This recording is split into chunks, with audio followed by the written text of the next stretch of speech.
नमस्कार, आप देख रहे हैं भारत समाचार लाइव और मैं हूं आपके साथ वैशाली। आइए रुक करते हैं आज की खास खबर पर। मांडवी तारीख 2/7/2026 मांडवी गुजर जैन समाज अभियान मंच ने हाल ही में लगातार 5वें साल मांडवी शहर के 11 प्राथमिक स्कूलों में बाल वाटिका में नए दाखिले लेने वाले 170 जरूरतमंद छात्रों को बिना किसी जातिगत भेदभाव के यूनिफॉर्म बांटने का कार्यक्रम सफलतापूर्वक पूरा किया। यह उद्घाटन कार्यक्रम मांडवी के सोनी बाजार स्थित त्रेगनागंज जैन संघ के अम्बा बाजार सब शेल्टर में राष्ट्रपति पुरस्कार विजेता दिनेश भाई मणिलाल शाह की अध्यक्षता में आयोजित किया गया।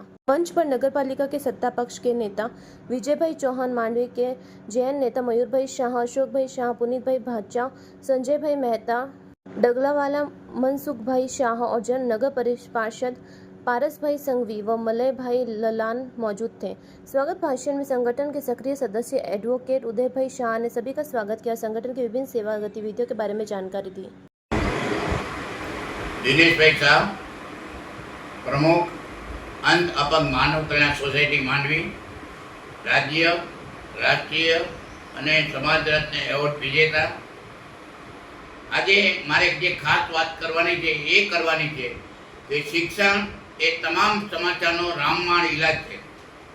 માનવીની જે સંસ્થા છે જૈન ગુર્જર સમાજ જાગૃતિ અભિયાન મંચ, જેના અગ્રણી નરેશભાઈ શાહ છે, એને શિક્ષણ ક્ષેત્રે ઘણા વર્ષોથી ખૂબ સુંદર કામ કરી રહ્યા છે।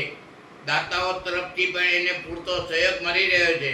માનવીની સરકારી પ્રાથમિક શાળાઓ 11 જેટલી પ્રાથમિક શાળામાં બાલવાટિકામાં જે બાળકોએ પ્રવેશ મેળવ્યો છે એવા જરૂરતમંદ 170 બાળકોને નાત જાતના ભેદભાવ વગર એમને યુનિફોર્મ એટલે કે ગણવેશનું કાપડ આપવાનો લોકાર્પણનો કાર્યક્રમ હમણાં જ એમને ગોઠવ્યો હતો।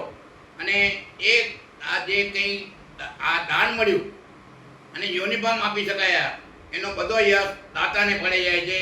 એના દાતાઓની વાત કરું તો મનીષભાઈ, શશિકાંતભાઈ, ખીમજીભાઈ મોરબિયા, જે મૂળ માનવીના હતા અને હાલે રહે છે ભુજ, લક્ષ્મણભાઈ, ભોગીભાઈ સંઘવી પરિવાર, જિજ્ઞેશભાઈ, પ્રભુલાલભાઈ શાહ, આ બંને દાતા પણ મૂળ માનવીના, અત્યારે વડોદરા રહે છે।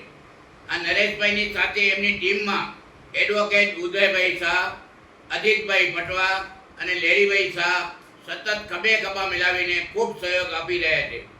આજે કાર્યક્રમ રાખવામાં આવ્યો હતો, એમાં નગરપાલિકાના સત્તાપક્ષના નેતા વિજયભાઈ ચૌહાણ, નવા કાઉન્સિલર ભાઈજી પારસભાઈ સંઘવી, મલયભાઈ લાલન હતા।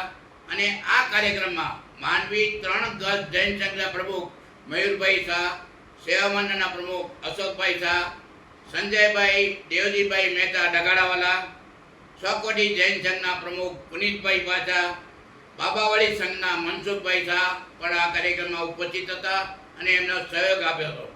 તે સિવાય મહિલાઓની વાત કરીએ તો ગીતાબેન વોરા, ભારતીબેન સંઘવી, લીનાબેન શાહ અને શોભાબેન પટવા પણ ઉપસ્થિત હતા।